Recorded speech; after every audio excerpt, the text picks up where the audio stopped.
We're not dead! No! Thriller! I think they saw you go down below. Well, that kind of relates to the previous thing about wanting to see other guys' penises. But this is a show about Magic the Gathering called MTG Potpourri. Yep. So, Bruce Richards, thank you. It was actually your tweet saying... Richard. It's Bruce Richard. Are you serious? Absolutely 100%. He's Canadian. Yes, it's Bruce Richard. I also say Patrick Roy, and that's also... I know it's Roy. You dead. Every Canadian is going to come after you now. You so dead. And you also live closer to Canada than any of us. How are you going to screw this up? So for Bruce Richard, so the S is silent. So it's like Taco in the Lego movie, where the S is silent. You went to what? I thought there was an S on the end of Richard. Maybe, I don't know. Damn it. Bruce Richard, thank you. Not only do you write an amazing article, but your tweet saying, I think these guys are dead. Their show has been on for like a month. Actually motivated me to say, let's actually do a podcast. Can we just talk about that for a second? What, a month is all the time we get before we're written off? We're assumed dead? That's it? It seems that I listen to a lot of podcasts that aren't Magic related, so like tech ones, some movie ones. And it seems like outside of the Magic world, it's much more common to have what would be not bi-weekly, but an every other week podcast or a once a month podcast is not abnormal.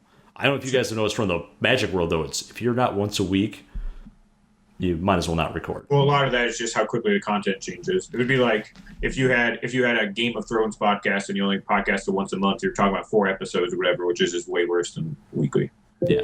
So great. It's like movies, obviously, stuff comes out like on a weekly basis, but typically if you record once a month, you can do the big previews or big news for June, July, or for movies, you could literally skip most of the summer. You want to go through all the months?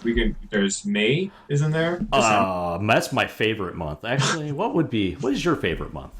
My favorite month's easily December, because my birthday's in December, and while the specific holidays don't matter much, I like the feeling of the holidays. I like how everyone's a little happier, a little nicer, and more willing to help.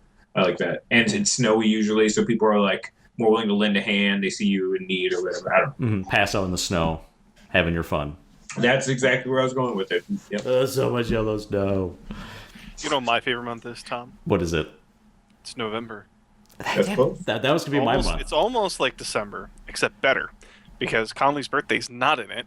Not that it actually affects me at all. I think you go there, but he did. It is never hot where I live, up in the Northeast. Until sometimes October can have like a little heat spike and gets a little weird, but like November is always nice and cool, and the entire month is a build-up to gorging in a huge meal and just engaging in gluttony with pastries and pies and every vegetable you can imagine slathered in fats and the giant birds wrapped in bacon. Okay, I was wondering if you guys did weird seafood Thanksgiving or something, had your crab orgy. No, we're not Italian. That's an Italian thing. That's an Italian. It's also super delicious. For I've seafood? never done it, but I want to. Yeah, Italians do seafood for Thanksgiving, and they do Christmas on the 24th instead of the 25th. I don't want to be racist, but there's not a pasta involved? They usually do pasta too. It's like a pasta, seafood, and stuff. Also, I don't think that's racist. I think that's culture. Culturist? I don't know. I just imagine like a crab-sized ravioli, like the entire crab inside a ravioli. It would be kind of good, actually. It'd be like deep frying a crab and sticking it in a ravioli. And then deep fry the ravioli like they do at Olive Garden, which makes almost any pasta superior. Have you guys ever read the famous Grand Forks newspaper review of Olive Garden? In the Grand Forks, there is I'm assuming she's in her 80s. She does. How did we get here? We just started the show. All right, continue. Okay, no, it's worthwhile. I'll put a link in the show notes because she's 100% honest. I'm like, they finally opened a Olive Garden in Grand Forks. It's either Grand Forks or Fargo. I'm pretty sure it's Grand Forks. And so she went to try it out, and she wrote a very honest review of Olive Garden, like talk about the ambience of Olive Garden, their fancy napkins. And it went viral. It is fascinating to read because she clearly enjoyed her meal at Olive Garden. Fair enough. So for everyone that is thoroughly confused why we're talking about Olive Garden, I am just as confused. I'm right there with you. Besides its amazing food and great value? Well, aside from that, because that's a really important point, is because Endless this soup. is MTG Potpourri. We talk about magic. Breadsticks. and whatever Tom comes up with. I could see myself doing this. Our not Canadian resident. I'm Adam Styborski. I talk about Magic way more often than Tom. And then we're also pleased to have Conley Woods on the show. As our professional player who actually knows what these cards do. And which ones are good together. I'm an occasional guest, apparently.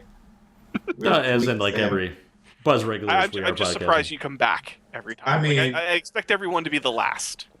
Honestly, it's just because Tom invited me to his home at one point in our lives. Otherwise, I would have been out of here by now. Like, once you've seen the inside of another man's home, you're kind of stuck with him. I did invite you. I think I invited you to use our bathroom. You never actually been here. Have you? I came in to get cards for Soul Sisters. We, like, walked around. Oh, that was the apartment, though. That was before the house. Oh, whatever. It counts. There were still cats. Yeah, cats and people. There were cats. All right. Like you said, it's a Magic the Gathering podcast. We have committed... I've already talked about Soul Sisters. We're good. We're coming for at least a half hour. If you want to talk about soul things, how about Soul playing the movie with Snoop Dogg? That was great. Watched that one recently. Great? Yes. All right. Yeah. We agree. Let's move on. Yeah, we're gonna have a movie discussion at the end because Tom has had a lot of clinic notes, so he's been watching a lot of really bad B movies while doing said clinic notes. But we actually have some really good Magic news, and we should start with a big happy announcement. Adam, your contributions to the community at large have been acknowledged by the staff of Wizards of the Coast. What did they give you? Besides you were totally breaking up there, Tom. I have no idea what you just said. Oh, am I breaking? How about now? Am I any better? You're occasionally breaking up. I mean, we could do it. Okay. I don't think I'm downloading anything. I apologize. It's probably your new computer. We're going to blame it. Okay. Yeah. Luckily, we record locally on my side, so it looks perfect. Yay. Oh, okay. So, all right, so run that by me again. Yeah, so we'll say one more time, because obviously it's hard to answer a question if you can't understand what I'm saying. So, Adam, I was just saying basically what you do for the Magic community has been officially acknowledged. And share with people who maybe don't follow your Twitter feed or something else what happened. Don't mention Jared from Subway. Don't mention Jared from Subway. He's going to jail. Something tells me he wasn't going to. I haven't. I sure hope he does. I feel compelled to address it. Jared from Subway had nothing to do with this. Thank whatever God. Full disclosure, nothing with Jared. So last week, this year's Community Cup team was announced, where they announced, a team of Wizards employees, typically kind of Magic Online-ish oriented, that do a bunch of stuff in interfacing with, the global community that plays there. And then a group of people from the community, usually notable streamers and other people that have done a lot of work in writing, production, community development, management, contributions, things like that. So they announced the whole team, and I'm on it. They said, Stibbs, come beat us because we want to lose. So I'm like, sure. My question: How do they tell you that you made it? I imagine you getting like in the Harry Potter movies where you got like a purple fancy envelope that's closed with wax and gold filigree on it. I found out like literally an hour before my announcement went live. They were like, "Hey, do you want to be in the Community Cup?" I was like, "Sure." Then they punch you in the nuts like everybody does. An hour later. Yeah, I just got an email. Like everything else in the world, like there's no gold filigree, wax sealed awesomeness. Well, like, how about the Publishers really cool. Clearinghouse? Like they come to your door like a big envelope. I'm pretty sure if like Hasper people came to my door, it would be like lawyers serving a paper. Heard you. I cannot imagine like any good interaction. We heard you mentioned in the same sense as Jared. Right. So it was just like an email, and they're like, hey, you want to do this? These are the dates, and I'm like, wow, that like puts me away from my house for a 5th week in a row. Deal, sure. So that's what I'm doing. Father of the year there, yeah. That actually happened. A very similar thing when I did my Community Cup. It was like the Pro Tour was right before it, and there was a Grand Prix before that. So I went, I think it was like 7 weeks straight without being home because of Community Cup. And I was just like flying around everywhere. It was like California, Japan. I think there was something in Arizona or somewhere around there, and then back up to Seattle, and then back home. but it was just like the end of this like ridiculous trip where I had washed my clothes in like 4 different locations.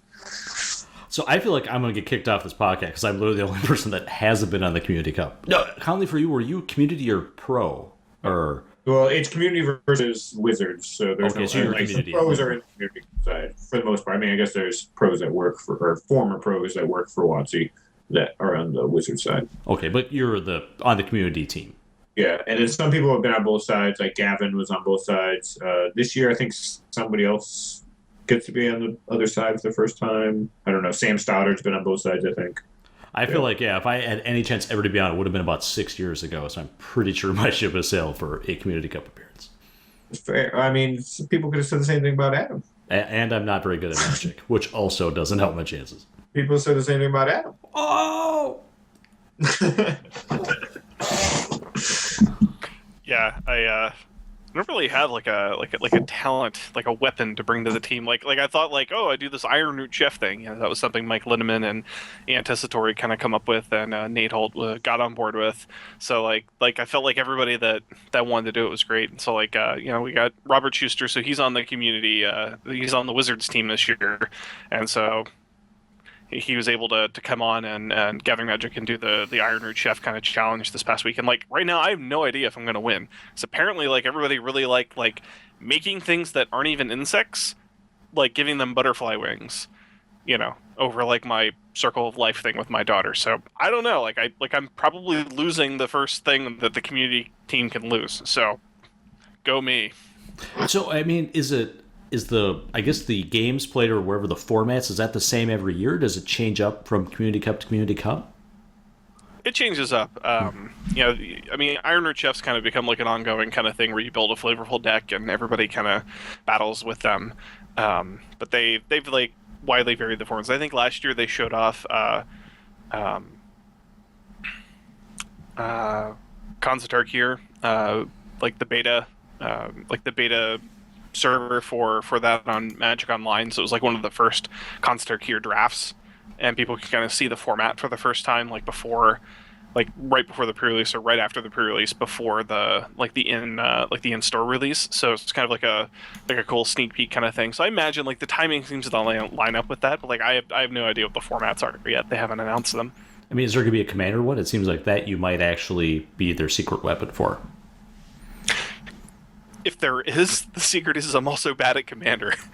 I don't have a knack for building like the cool value engine decks. Like I build like these wacky fun, if we're gonna sit around for 3 hours and play pizza and kind of have fun, I've got decks for that. Everything else, like, we need to boost up your confidence, man. We need to have like a montage with like running up hills and down hills and like shuffling cards with Eye of the Tiger playing.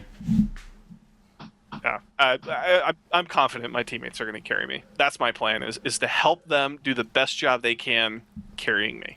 The Community Cup actually leverages a lot of non-Magic skills as well, like memorization stuff, general like game strategy that isn't Magic related, like in terms of pairings and leveraging people's abilities and stuff like that. So like you're probably going to have a leg up there on other people just being generally. I guess most people there are going to be generally smart, but. You know what I'm saying? All right. So, I mean, for me, people that don't follow it closely, when is the Community Cup happening, and how can, like, fans, is this something that's going to be streamed? Like, how can people, either participate or view the Community Cup? I mean, it should be streamed. It's happening mid-September. So I think September, like, 19th, 20th, something like that. Like 19, 20, 21, like that weekend. So there should be live coverage, kind of like I think Loading Ready Run is involved this year, so it's going to be a kind of a really fun crew, kind of showing off stuff. So once they start announcing things, that'll be the way. The one thing you can do right now is I'm going to try to get it up this week on Gathering Magic, but everybody on the community team gave me a bunch of songs on Spotify, and we actually have like a unified Spotify playlist that has contributions from everybody on this year's community team. And so like if you like that, take a listen, shout out the songs that you like, that kind of stuff. Like that's kind of like what I've been listening to the past couple days, because it's actually really good music. Everybody has probably better taste than me also. But it's I would make you cry probably with the music that I like. Oh, maybe I might like it too. Do you like 80s hair metal? It's kind of those one little fun things where it's like, it's the first thing we all kind of work together on, and kind of got to see like how different people kind of prioritize things and kind of what their busyness level is. Like, who was the first one that was like, I'm going to send in a whole bunch of extra songs. Like, that kind of stuff is kind of neat. So it was a lot of fun to pull together and kind of get it out there. So we're starting to work together. We just don't know what we're working on yet. All right. So Community Cup is going to be, I'm going to be more interested because I actually know somebody in it. The years I've known somebody, I find it much more fun to participate and watch. So we got Community Cup coming up. The other big news is we are starting to get spoilers from the next set. So I know Adam's been pretty pumped about this. Conley is pumped in, I don't know what the negative version of pumped is. Pissed. Hey, pissed is strong. That's a bit of a strong word. How about grumpy? Disappointed. The opposite of flaccid. What I'm gonna go with disappointed. It sounds good. Okay. I'm glad that you're disappointed after what 7 cards have been revealed so far in this set. Well, I mean, I'm disappointed specifically in set mechanics, which you like, even though they only show them on 1 or 2 cards, they're going to be on 20 to 50 cards or whatever. So, should we just jump right into it? We're going back to Zendikar. People loved Zendikar, so everybody seems to be pretty pumped about this. There's only 7 cards. So Adam, did you want to pick up maybe a couple of your favorites, and then maybe we'll have Conley talk about some of the mechanics that don't have him super excited so far? Yeah, I mean, I think it's really about like the mechanics that we know that we want to talk about, rather than maybe the cards. Like, so when I really got back into Magic the last time, it was like a Lara block, and I had a lot of fun. And then Zendikar came out, and I was just like, "This is it. This is the best thing ever. Like, I can't believe it's here finally. Like, I'm just super excited for this." So the thing that got me was the allies. Like, I was a big fan of like a non-sliver creature type that like was across all the colors. Like, elementals didn't really excite me, and it was like mostly like in red, in Lorwyn, and like slivers are just like every color gets them evenly, and like they all do really weird things, and they get really annoying in groups. And allies felt really cool. Like, they all had like in flavor things with color, but like they wanted you to play other allies, and the only way to do that was like have allies in other colors. So like the veteran war leader, where it's like, hey, tap an ally you control and I get an ability. Like I don't know if that's like the ally mechanic this time around, Tom. I can see you. I know. But like the idea that it's not going to be like, are you playing another ally? That the way allies worked before, you had to kind of overextend and keep pushing them out to get benefits. And now if it's more like, hey, they kind of like share and kind of like lend each other power. Like, I can push these abilities onto somebody else. Like, those kind of interactions like seem a lot more interesting, because now you can build ally decks of different colors that can do different things, but you put them together and it's just going to be stronger. So do you feel that allies are going to be pretty... So we have 1 card so far that, and I'll let you talk about that, mentions allies. Do you feel like this is going to be pretty well distributed amongst all the colors? I mean, if it's like it was last time, I feel like it will be. I mean, I like all of the key art that they kind of showed off during the San Diego Comic-Con panel showed like the vampires and the core and the merfolk, and like everybody's all kind of like ganging up because like literally the Eldrazi are just like eating and killing everything. So yeah, like the whole flavor of allies is supposed to be like a D&D party. So if you didn't go across all the colors, you didn't go across all the creature types, then it kind of ruins the flavor. Like, the whole point is that they're not like, tribal has existed always, so tribal's not new and exciting, but this is tribal across tribes. Like, you have a vampire ally working with the elf ally, working with whatever, because they all need to work together, because otherwise Eldrazi are going to eat their faces. Yeah, and that's what excites me about this. In general, I've really liked the Eldrazi because it has a very strong Cthulhu feeling to me, and I will pretty much eat anything that's Cthulhu-like. So, it's kind of interesting. I mean, we have a bunch of... We already actually have a few Eldrazi already mentioned, and I'm assuming that this will maybe dovetail into Conley's thoughts and some of the mechanics or keywords so far.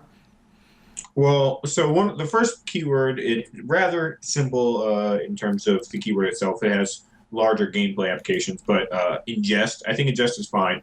It's whenever this creature deals combat damage to a player, that player exiles the top card of his or her library. So kind of has some very light milling aspects to it. There are things to do in the set with exiled cards, such as Oblivion Sower, which is the first card of the set we saw, which is when you cast Oblivion Sower, target opponent exiles the top 4 cards of his or her library, then you may put any number of land cards that player owns from exile into player under your control. So every land you've ingested up to that point, you're going to get back with Oblivion Sower, things like that. Pretty cool, whatever. I think the mechanic on its own is fine. I think casual players like to mill, so that's good. I think that assuming that there are cards that interact with it, like Oblivion Sower, then competitive players are going to be fine with it. I think that mechanic is fine. Adam could talk about more in a second if you'd like. The mechanic that I do not like is Devoid. So Devoid, very simple. It's devoid just of interesting stuff. Yes, but it's just this card has no color. That's what Devoid means. So the reason in terms of gameplay, I think this is totally fine. Ghostfire plays fine. First of all, Ghostfire, note, is a colorless card without the mechanic Devoid. Yeah, it does say this card is colorless, but it says so in reminder text. It's not even like rules text necessarily. But my issue with this mechanic is that it is a lame mechanic to read. When you read that like something's Devoid, it doesn't add any excitement to the card. It doesn't it doesn't boost it in power level. You really, without context, Devoid means basically nothing. In addition to that, you don't need to keyword this. Like, the frames do this for you. Like, imagine if every single gold card you picked up was like old school, So remember when you would get a Sliver Queen and it would say this is a Sliver instead of just having Sliver on the type line? Like, it was just way more clunky. I know sometimes people found that cool or whatever, but imagine if gold cards were like that. Like this Veteran War Leader that references allies. Imagine if the top line just said gold. This card is multicolored. Like, you don't need to say that because it's multicolored. It has sparkle. And a white.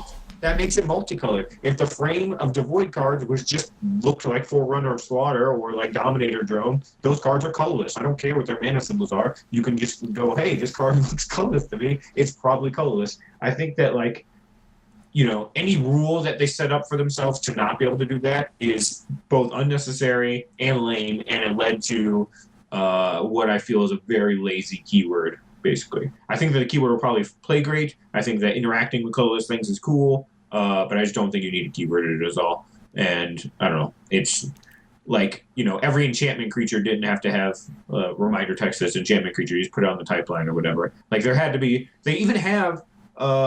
they created those stupid little circles where you put the color of the card for flip cards and whatnot. Like Garrett letting you know he's a green card when he's flipped. Like, they created those circles specifically to let you know that things were a color that if it wasn't obvious, they could have easily used those in these situations. I don't know. I just think that it's lame.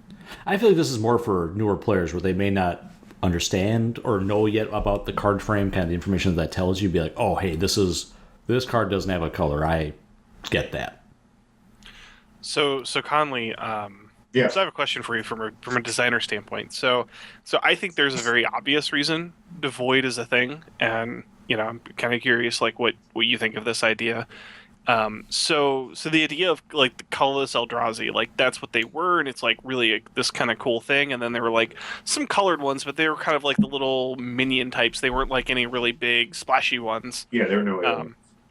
Yeah, it's like, and so it kind of like paints design into a corner, right? It's like, okay, you can have little tiny, like, kind of like they've taken over little guys, and then like all of like the big awesome ones like have to be like, colorless, or like true Eldrazi are like colorless. And it's like the way you cost things and the way that you can kind of give colorless things abilities like is really particular, right? Like, you can't just make like an efficient removal spell in colorless, because then it's like giving that to every deck ever. So like I think Devoid is a solution to like a very difficult problem that they had created for themselves, which is how do you give abilities to things efficiently without destroying the color pie? And like Devoid kind of lets you do that, where it's like, you can in theory have like some sort of small Eldrazi that, like, if it were just like a regular black creature, like I don't know, what's a good example? Fleshbag Marauder, right? Comes into play, everybody's got to sack something, right? Very, very classic ability. You don't want to put that on like a 3-mana colorless creature, because then you're giving it to a bunch of weird decks that have no business casting that. But if you give it to a Devoid, an Eldrazi 3/1 that makes everything, makes every opponent sack one, that's like 3 and a black or something like that. Like it feels like it's in the right slice of pie. The right decks can only cast it. It's much easier for limited to balance around, but you still get your colorless Eldrazi kind of thing. Sure, and I'm fine with the functionality of Devoid. I think that like you could have that exact same functionality without having the keyword Devoid. Just have the card be a colorless card with the mana cost up there, and tell everyone ahead of time, hey, if a card frame is colorless, except for the top part, it's a colorless card. Just like a black-red card has a gold frame, you don't go, hey, this is a bright yellow card. It's clearly not black-red. No, it's black and red because like we have established ways of mana sort of meaning something and frames kind of telling us color. And if the card frame was colorless, I think that way we get there without needing kind of a keyword that reads lame just because it has no inherent coolness to it. Something being colorless doesn't make something cooler necessarily. I mean, there are some implication there where if you know that Eldrazi are colorless, then maybe you put 2 and 2 together, but I think that's asking for a bit much. I think functionally it'll probably be fine. Like I'm all for having a kind of something that doesn't necessarily make sense, like colorless colored creatures aren't something that needs to exist. Like Magic could have existed for forever without this happening. But when there's a cool flavor tie-in with a world, I'm for it because it's kind of, you know, it's neat to talk about. It's neat to kind of have as a one-off. Now, if this was a block that happened every 3 years or something, I'd be like, why? Like, if colorless cards are colored cards, then what the hell is a colorless card? Like, it doesn't make sense. Like, there's kind of the whole reason colorless exists is to be different than colored cards. So if colorless cards can also be colored cards all the time, it would make sense. But having it like in a flavorful way like this was fine. Yeah, and you bring up a good point. I had not noticed that so far of the 3 Eldrazi we have, that it's the drones that are the ones that have Devoid with a colored mana cost to them. So that makes a lot of sense to me.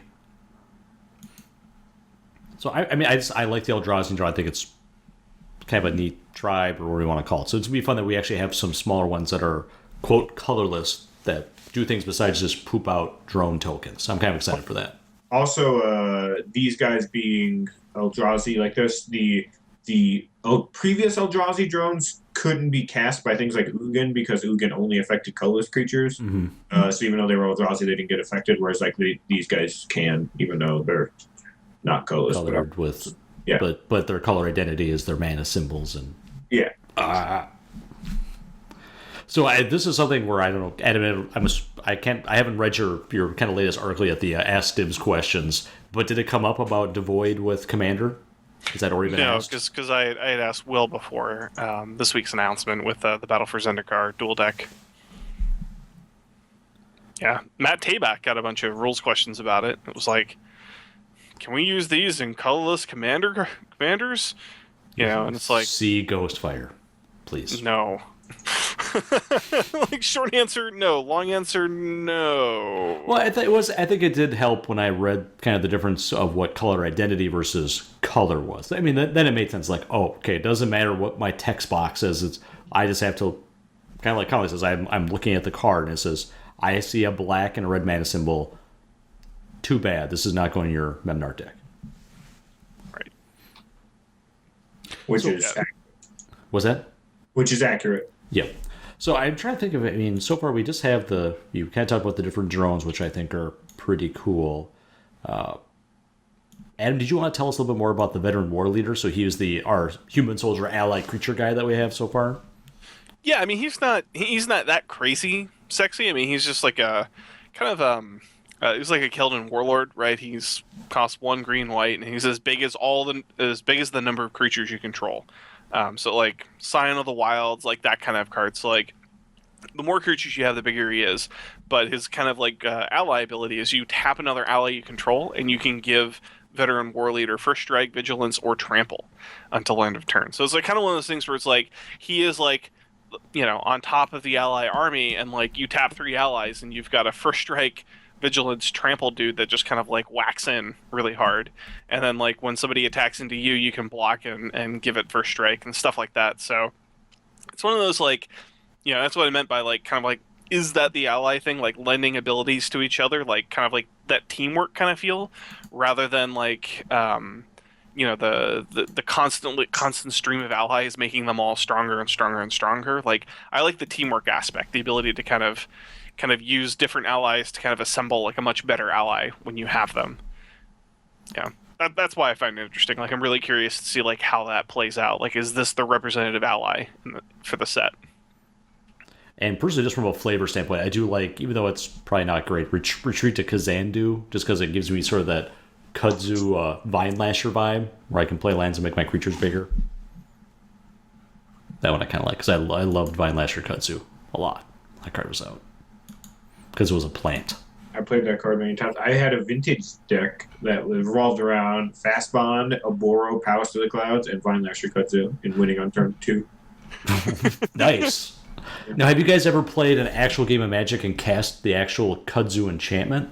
That used to be one of my... Kudzu's awful. It used to be one of my favorite cards. Terrible. Because the art is... It's by Mark Poole, but the art is also awful. It's pretty terrible, actually, too. Just looks like a guy fell while mowing his yard, and it's like, just give me a hand up, please. And in case for our newer players, if they did not play back in the revised, unlimited sort of beta alpha times, we have Kudzu. It's an enchantment. It's weird to see the actual Oracle text on this. It's an enchantment aura. It's a 1 green. Enchant land. When enchanted land becomes tapped, destroy it. That land's controller attaches Kudzu to a land of his or her choice. It's very flavorful, which has always liked it. And I kind of like just the idea of creeping plants running around killing lands. Here's a tip. Move it to a tapped land, not an untapped land. You do not want to lose all of your lands in one turn. No, that gets really bad. Yeah. So, since we have, we're going to be, I think, Adam, you had mentioned this, the preview machine's going to start running, so should we be expecting more regular previews to be excited about? The hype machine? We still have a couple weeks before full-fledged previews.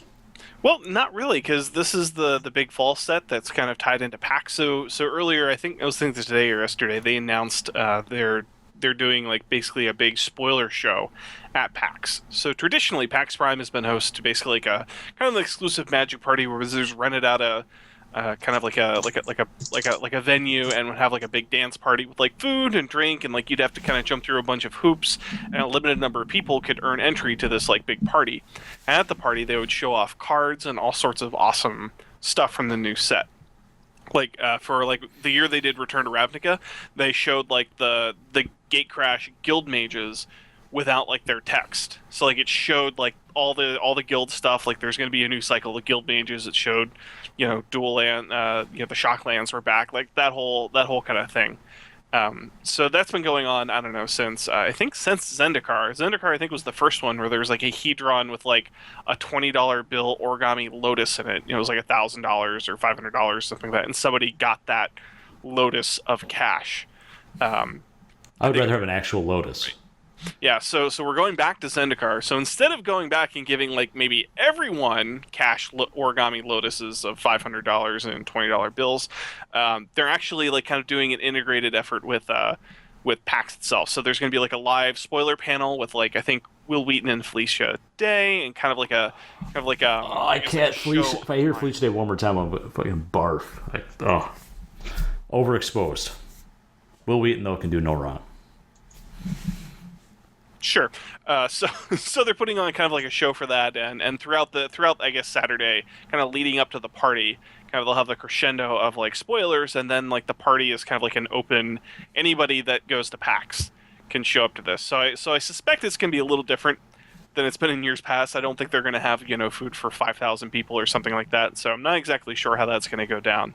But it looks like the spoilers are going to be kind of like more community facing this time. It's not an exclusive like party, I guess. Okay. Random people are kind of tweeting about it. It's more of like a controlled, kind of like a show where like everybody can kind of get a glimpse at this. Because Saturday is kind of like in the middle of the World Championship schedule. So like there's Thursday, Friday, 2 days of World Championship broadcast going on. Saturday is kind of like a big celebration at PAX with the new set and all sorts of stuff, and then Sunday is going to be the top 4 for the World Championship, I think, is the schedule that I'm aware of. So that's it's going to be kind of just an ongoing streak, 4 days of awesome magical stuff going on. So since it has Felicia Day and Will Wheaton, is this presentation, the show somehow officially linked with, is it Geek and Sundry? Is that their like channel or show? I'm an old man, so sometimes I don't get these things. Yeah, I think both of them have been on Geek and Sundry. I don't think it's officially... Not officially linked. Okay. Yeah, I don't know.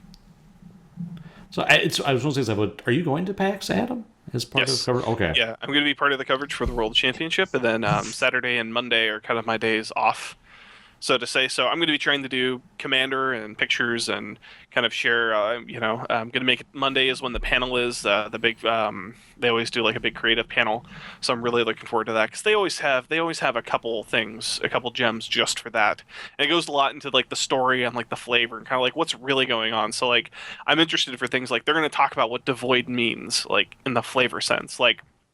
Are the Eldrazi taking on the characteristics of the things they eat? Like that's actually kind of a thing that would make a lot of sense, right? Like, oh, I'm eating this jungle, and I kind of like become you are what you eat. So like they get like this, Kirby.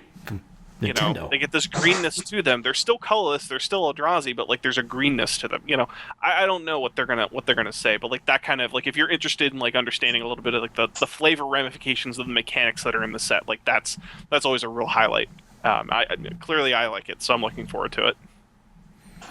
PAX Control is one of those things that always seems like such an amazing, I don't know, because it has video games, as you mentioned, Magic, there's pretty much anything you can want. It's like a cooler E3, it feels like to me now, that's publicly available.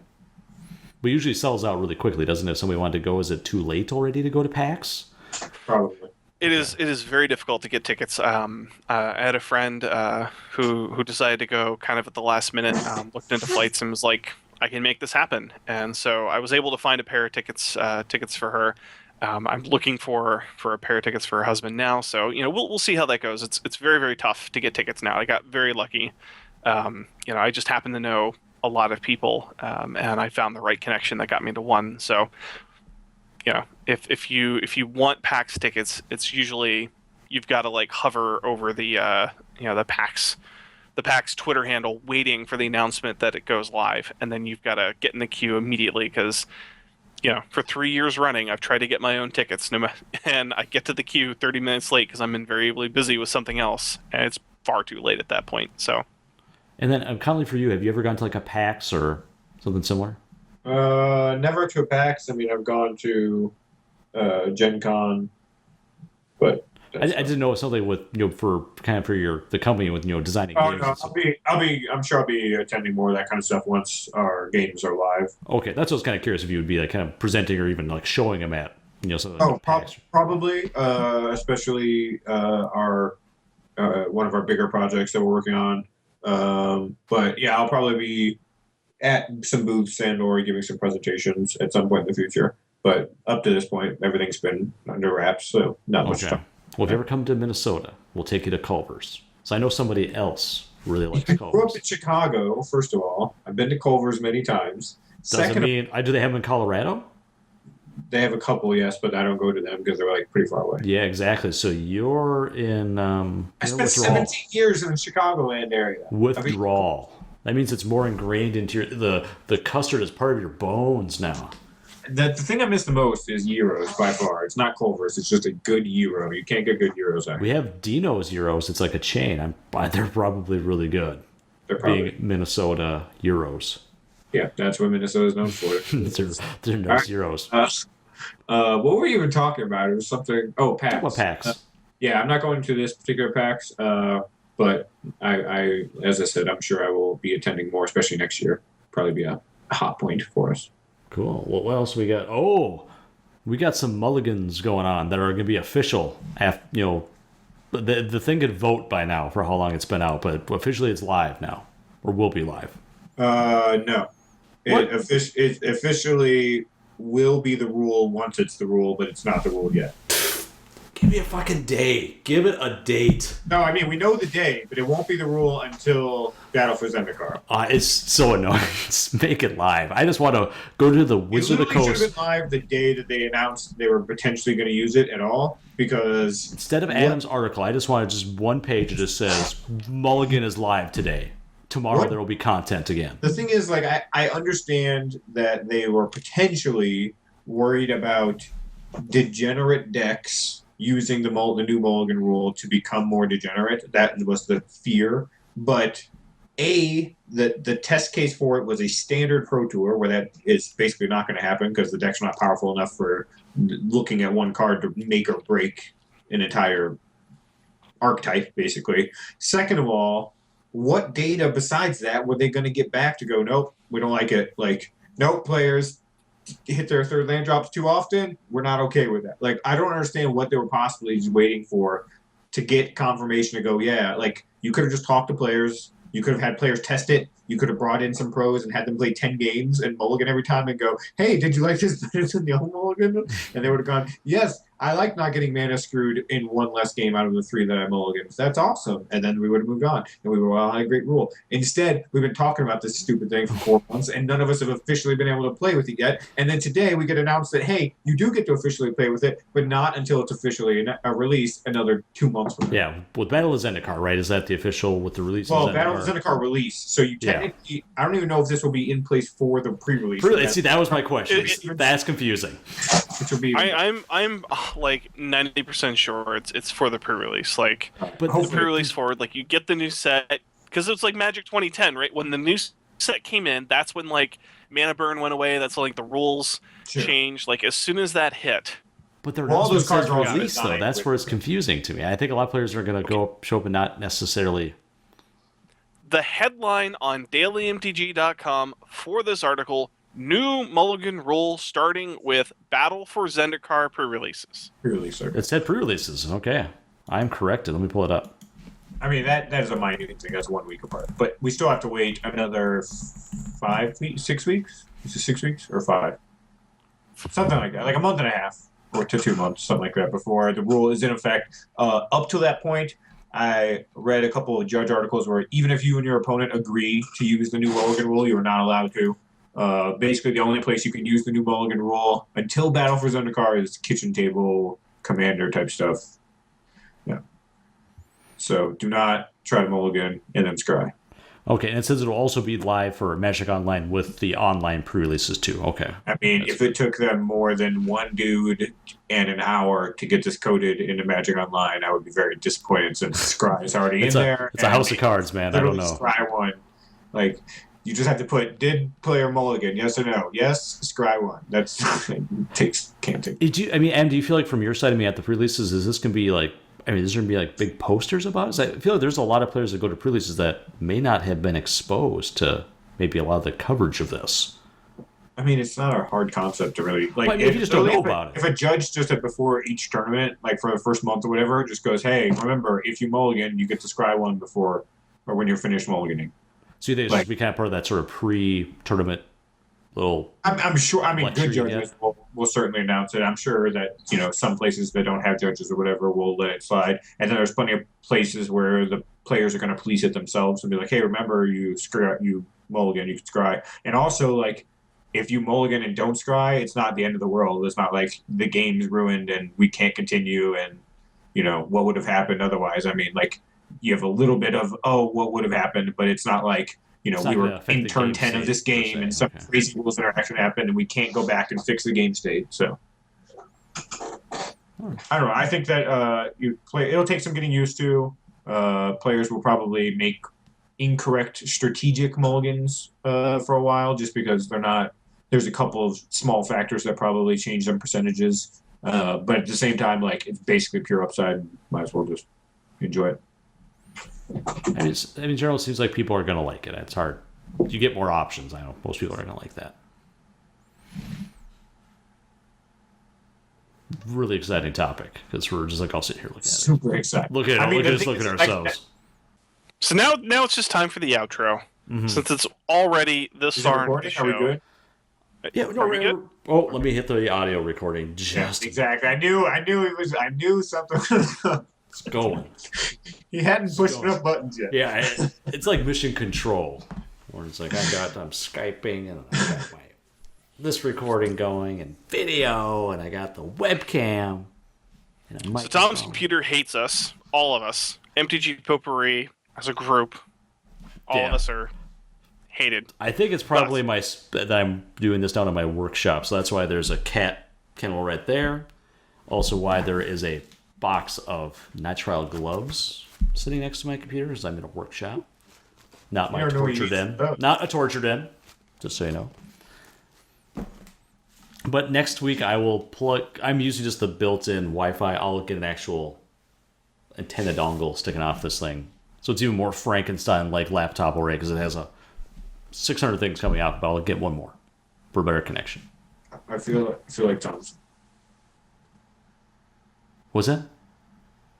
No, you're good. Okay. I'm just waiting for your computer to poop on us again. It's getting close. I hope not. I can't afford to buy a desktop just for downstairs, but if I have to do it, that's what we'll do. But no, old Blue here hopefully will last through this. So guys, we actually recorded MTG Potpourri, got through all of our stuff. Share with me, guys, how if people want to either contact you, maybe where else you do content, just in case. I always like to have that listed here at the end of the show. And maybe we'll start getting emails then as well if we actually do this podcast more than a few times a year. Probably. All right, I'll go first. So you can find me on Twitter at Conley8181. That's probably the best place to find me. Content on tcgplayer.com and channelfireball.com. That's all I got. Adam. I'm Adam Styborski. I write Command Tower every Thursday on dailymtg.com, the official Magic the Gathering website, the content manager for gatheringmagic.com. I'm on Twitter as _Stibs, STYBS, so you can yell at me constantly there. It's my favorite thing when people yell at me on Twitter. It's great. So yell at me. You probably have gone through more than your usual fair share probably over the last couple weeks, so I feel bad. I get the strangest. One second. I'm gonna literally read you this verbatim. I received a message from a. This wasn't me. I haven't sent any weird deep text tweets to you in a while. That's fair. This one was on Facebook, and I don't know whether to call this person a fan or not. But the message is, "Hey Conley." And by the way, I've talked with this person in the past about like actual Magic things. I have a history with them. But it just, "Hey Conley, I need your help. I got my head into the toilet and I can't get it out. Call the police and the fireman's. Help me."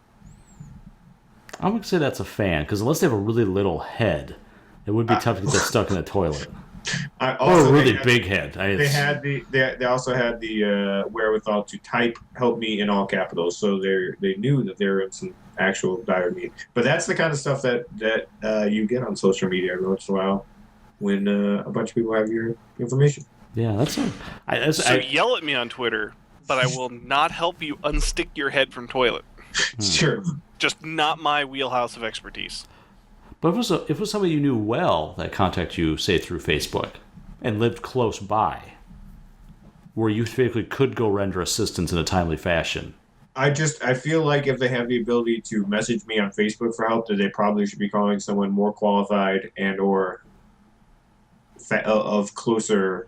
Yeah, if your head's stuck in the toilet, you might be able to still do like Siri or Google or something. Yeah, but why aren't you 911ing? Why are you Conleying? If you're not about to die from the head being stuck in the toilet, some people might have a little bit of self-dignity saying, "Boy, if I can do this without paramedics coming down." Just let me tell you something. If you're calling me to show up to get your head out of the toilet, and that is of higher self-dignity than calling 911, you have some effed up priorities and you don't know me. You would be first on my list. You will not let that down. I will camera phone the shit out of that. I will put it on Twitter. It's over for you. It'd be like my foot stuck in the catch of the toilet.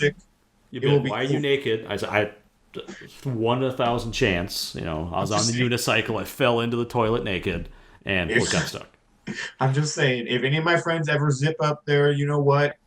Don't call me first. You can call me. I will come help you. But you should do damn well that I'm a last resort, because I will ruin your life.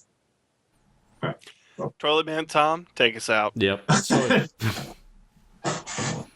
I guess I've never seen anybody get stuck in a toilet. I've had people get stuff from a toilet stuck in them, if that makes sense. No, but just keep going. Okay. Just keep plungers. Let me just say it. Plungers. That's not from a toilet. Related. We'll say toilet. I was thinking of all the things inside of a toilet, and I couldn't figure out. I haven't personally. I guarantee somebody at some point has gotten like those like little pucks you put in the bottom of your toilet to keep it like blue and white. I'm pretty sure that's gotten stuck somewhere at some point. Guaranteed. Yeah, I'm sure. Mm-hmm.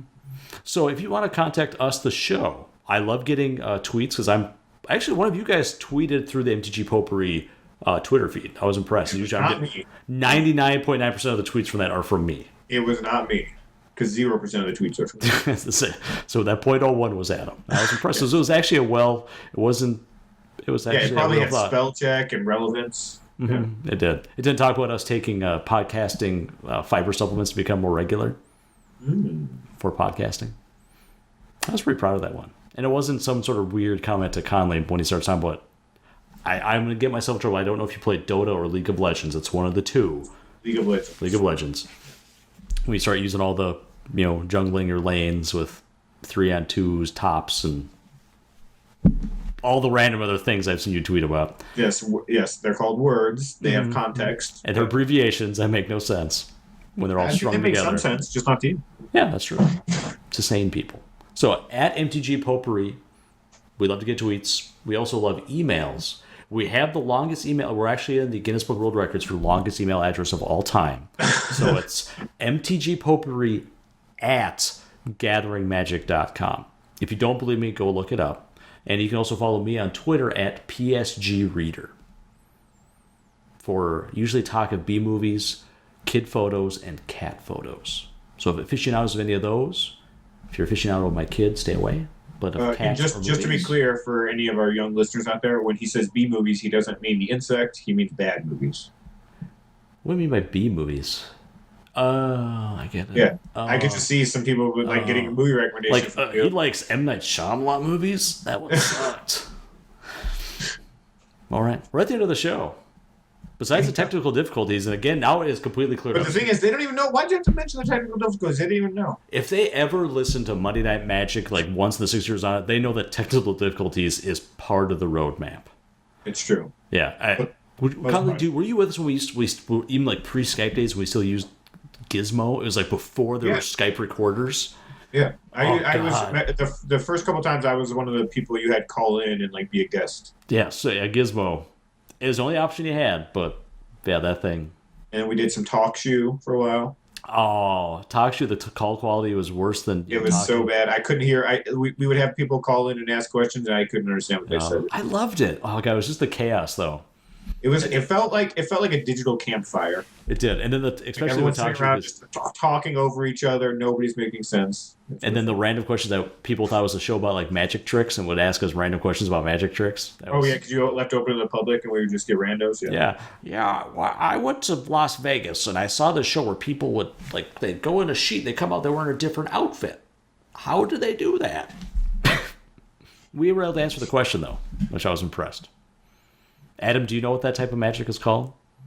It's called getting your card altered. Basically, what is the official name for quick change magic? It's called Protean magic. I actually read an entire book about this. Are you bragging about knowing? I'm bragging about my intimate knowledge of Protean magic. All right, fair enough. All right, guys. This feels like a good place to wrap up the show, everybody. Tom's big dick magic sticks out. He knows everything. Okay. I won't share. This was very personal information Conley shared with us before the podcast started, but I was impressed. Adam's face went from 0 to -100 as quick as you could imagine. Yeah. The whole fire hose discussion just didn't help. So, guys, everybody, email us, tweet us. It's great. Follow these guys. They actually know magic. I'm in my basement. All right. We'll see you guys later. Good night, everybody.